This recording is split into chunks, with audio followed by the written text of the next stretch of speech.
Let's talk about toddler tantrums during bedtime. Bedtime is a crisis.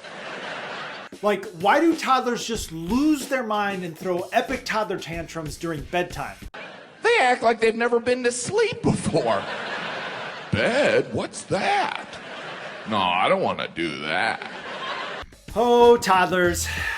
It's a fun age, isn't it? So, after working with thousands of families all over the world with their toddlers, I know the secrets to how to have a peaceful toddler bedtime to where they're not throwing toddler tantrums during bedtime and having bedtime shenanigans, as we call them. Then it becomes some hostage negotiation.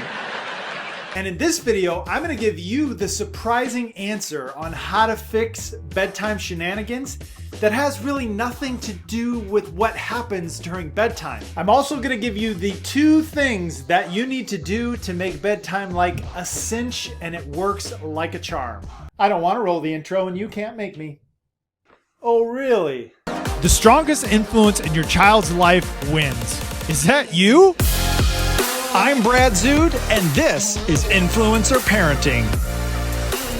Welcome to the channel. If this is your first time here, I'm Brad Zood with InfluencerParenting.com, where we help moms, dads, families all over the world become the strongest influence in the life of their child and help with toddler stuff, because there's lots of stuff when it comes to toddlers. So let me give you the answer that most people find shocking in the form of a story. So we have friends whose son essentially failed kindergarten. That's right, he went to kindergarten and didn't want to do anything the teacher wanted to do, and the teacher called home and said, hey, listen, your child does not want to obey anything that we say, and we can't really teach him or have him here, so you need to make some drastic changes at home and set some boundaries and parameters so that your son understands that life ain't all about a bunch of choices and that we actually have to do things that we don't want to do when they need to be done. So our friend's parents took their son and said, guess what, son? We're going to take away most of your choices and you're going to actually obey us and do what we say. And they sent their son to kindergarten the next week, and guess what?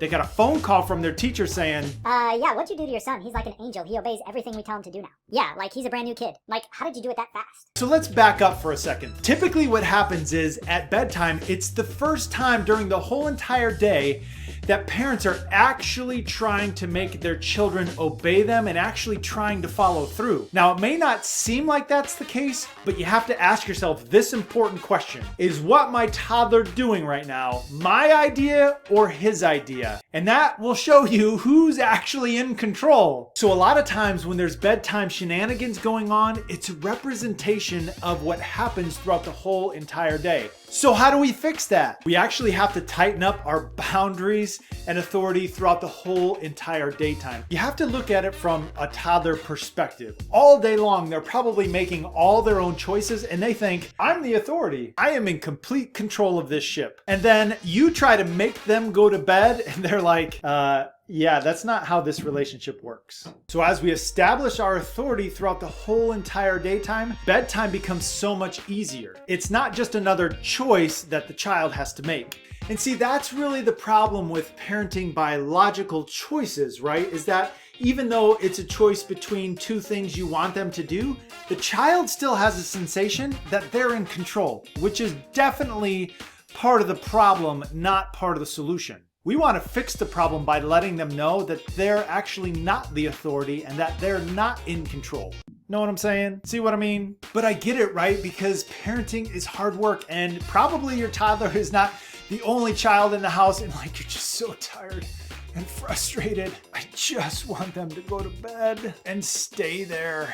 One of the basic toddler principles that you have to understand that might make your life a lot easier is that toddlers do what works. That's why they whine all the time, right?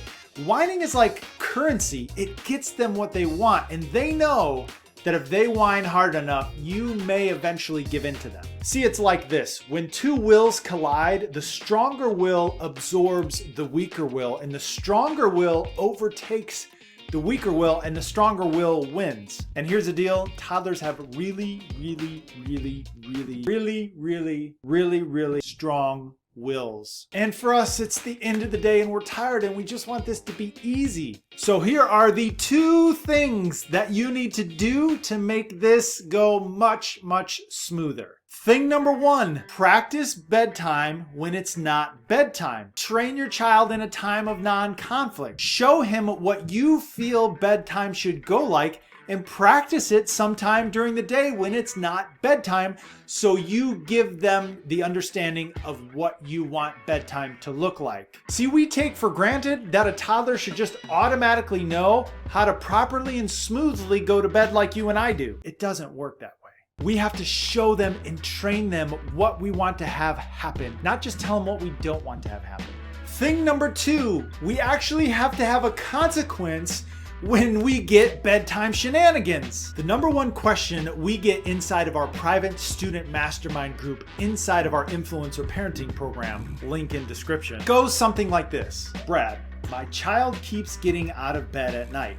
How do I fix this? Well, if I've answered this question once, I've answered this question 50,000 times. And here is what I tell people. What is the consequence when they get out of bed? There has to actually be a consequence for actions that we do not want our children to do. And a great consequence in this instance is losing all the fun stuff that comes along with a bedtime routine. 7 stories, 6 hugs, 4 kisses, 2 songs. Those things are privileges, not rights. And when your child doesn't behave properly, they lose the privilege of those things. No, they're not going to hate you and grow up to be scarred for life. They're actually going to get the point that you're serious about the way bedtime should go. You follow through a night or 2 on that and you will be amazed at the turnaround in your toddler's tantrums and behavior. Because let's be honest, toddlers are really, really good about knowing if you're really going to actually follow through on a consequence or not. And that's why they don't listen to you, because you may not be following through with the consequences. So listen, if you're still watching this video, it's pretty safe to say that you may need some help with your parenting. Listen, tap my face below and subscribe to the channel. And just remember, if you continue to do what you've always done, you're going to continue to get what you've always got. So be sure to check the link in the description to our influencer parenting program so you can become a part of the IP fam and make toddler parenting a cinch. We'll see you on the next one.